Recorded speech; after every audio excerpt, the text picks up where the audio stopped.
사사기 3장 9절 10절 함께 읽도록 하겠습니다. 이스라엘 자손이 야훼께 부르짖음에 야훼께서 이스라엘 자손을 위하여 한 구원자를 세워 그들을 구원하게 하시니 그는 곧 갈렙의 아우 그나스의 아들 온니엘이라. 야훼의 영이 그에게 임하셨으므로 그가 이스라엘의 사사가 되어 나가서 싸울 때에 야훼께서 메소포타미아 왕 구산 리사다임을 그의 손에 넘겨주심에 온니엘의 손이 구산 리사다임을 이기니라. 아멘.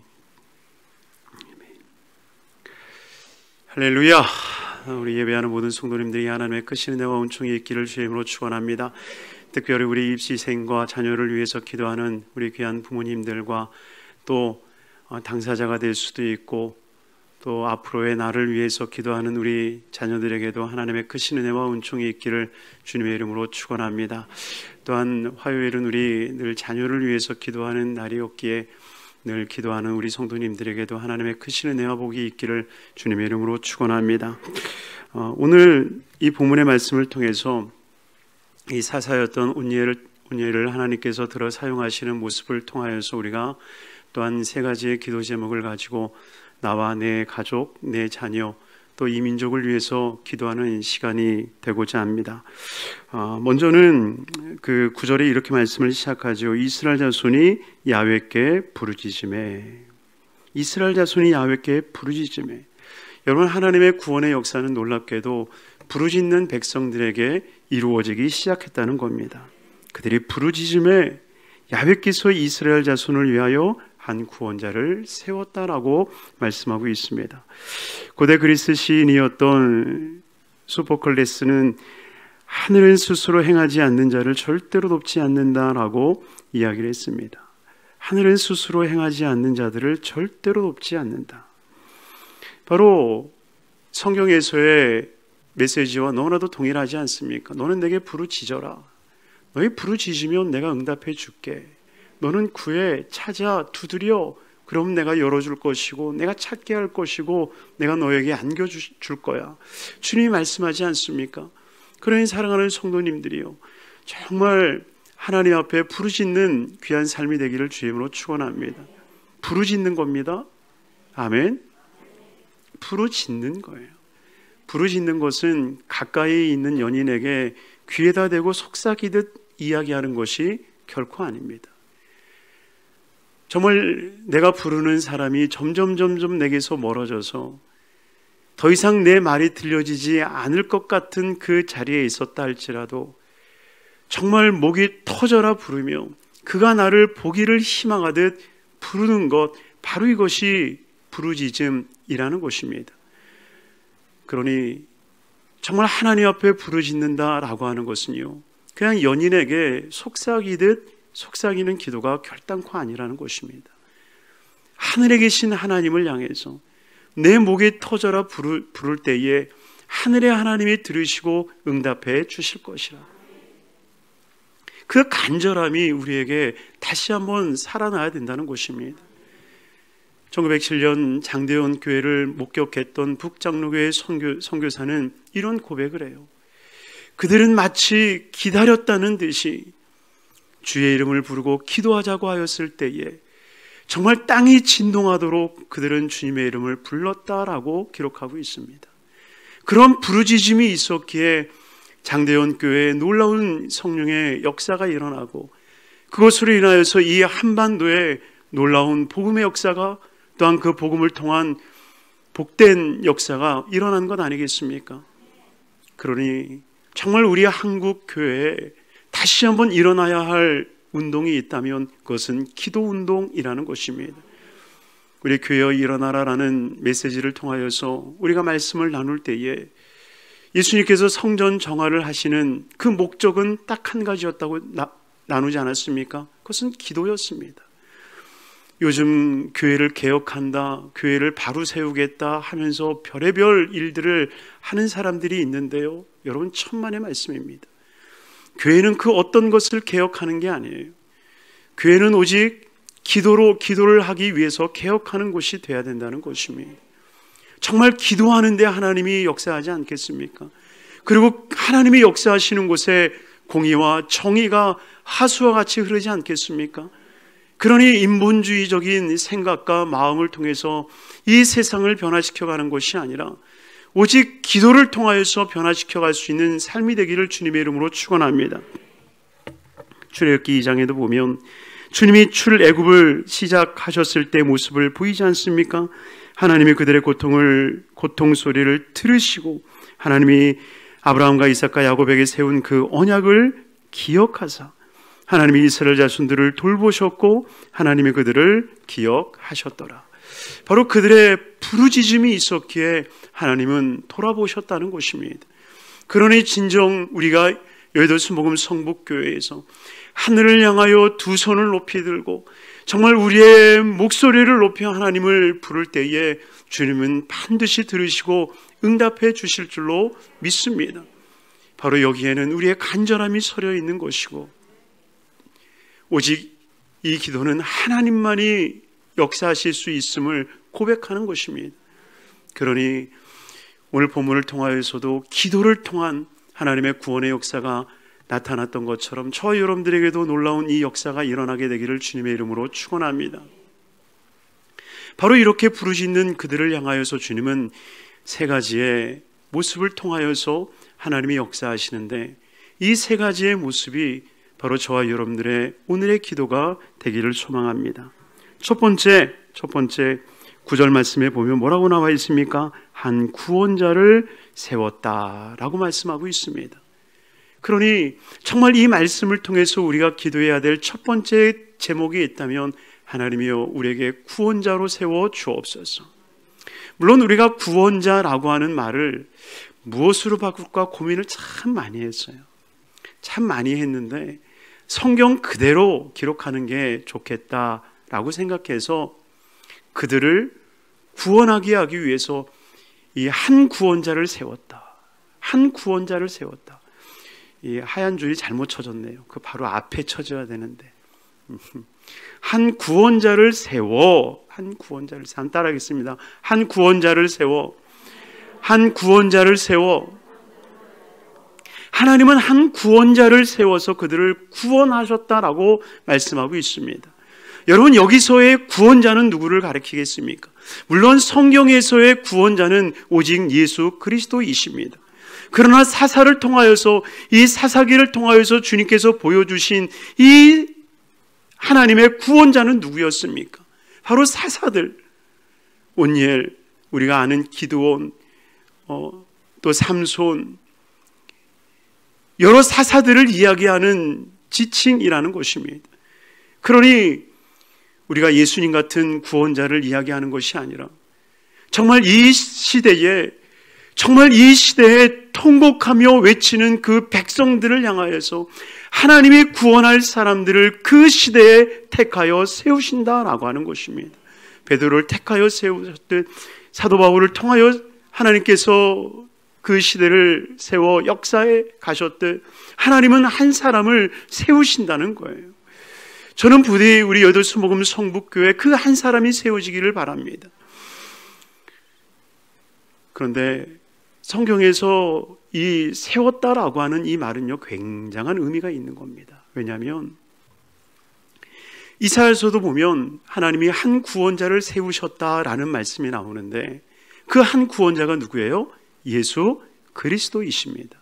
그런데 그 예수 그리스도를 장성한 자로 주시는 것이 아니라 어린 아이로 이 세상에 보내주셨다라고 하는 겁니다.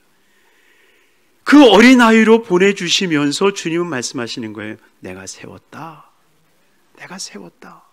이것은 뭐예요? 주님이 오래전부터 그를 향한 계획과 뜻과 섭리와 그 예정되어진 모든 것을 주님이 가지셨음을 말씀하고 계신다라고 하는 거예요.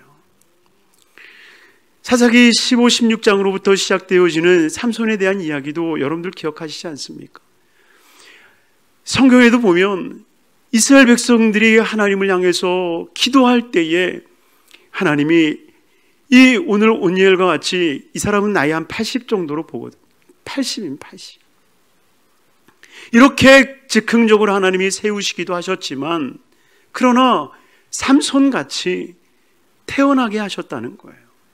그리고 태어나서 주님이 세우신 거예요. 내가 이 이스라엘의 구원자로 내가 삼손을 세웠다. 그런데 그 세우심을 통하여서 역사가 일어난 것은 언제예요? 삼손이 장성하고 난 뒤에 비로소 하나님의 뜻을 받들어 일을 행하여 나아가는 거죠. 예수님도 어린아이로 이 세상에 태어났지만 그러나 한 구원자로 주님은 세우신 거예요.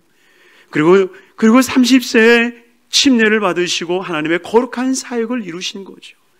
인간적인 시간에도 30년이라는 세월을 주님께서는 먼저 세우셨음을 보여주고 있는 거예요. 바로 이것이 성경을 통한 세움입니다. 여러분, 지금 우리 교회학교 아이들이 어려 보이죠? 그러나 주님은 세우시는 거예요. 먼 미래를 위해서 세우시는 거예요. 10년, 50년, 100년 뒤에 이 교회와 이 민족과 세계를 위하여서 하나님이 세우신다는 거예요. 여러분들의 자녀들을 하나님은 세우시는 거예요. 지금 당장 무엇인가 손에 잡히는 것이 없고 무엇인가 이루는 것이 없다 할지라도 하나님은 그 자녀들을 세우시는 거예요. 그러니 하나님이여 구원자로 세워 주옵소서. 하나님이 예정하시는 거죠. 하나님이 이미 작정하시는 거죠. 하나님이 이미 예비하여 주시는 것이죠. 그러니 하나님이요, 정말 내 자녀가 이 탄식하는 이 나라를 구원하는 하나님의 사람이 되게 하여 주옵소서. 정말 기도할 수 있는 여러분들이 되기를 주님의 이름으로 축원합니다. 내 자녀를 정말 이 시대의 구원자가 될 수 있도록 기도하세요.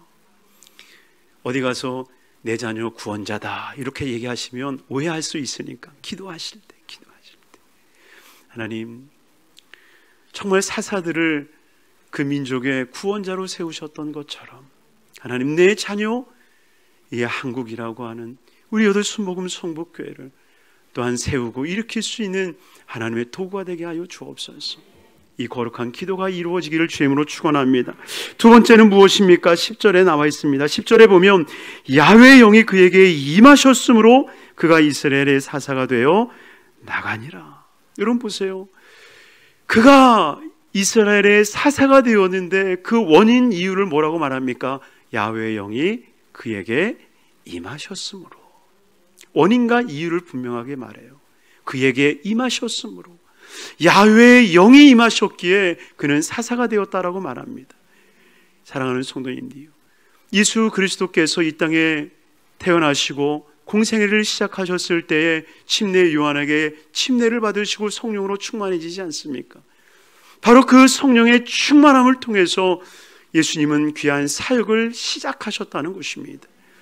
여러분이요, 주님께서는 성령 충만한 그들을 통하여서 하나님의 역사는 일어난다는 것입니다. 온니엘은 분명 나이든 이였지만 그러나 성령이 임하사 하나님의 사사로 이스라엘 백성들을 이끌어 나갈 수 있는 귀하고 복된 사사가 되었다는 것입니다. 그러니 정말 이 시대에 필요한 것은요, 많이 배운 사람이 아니라는 거예요. 여러분, 많이 배운 사람이 아닌 정말 성령으로 충만한 사람이 필요하다는 거예요. 그렇다고 많이 안 배워도 된다는 것은 아닙니다. 이걸 참 오해하면 안 되는데,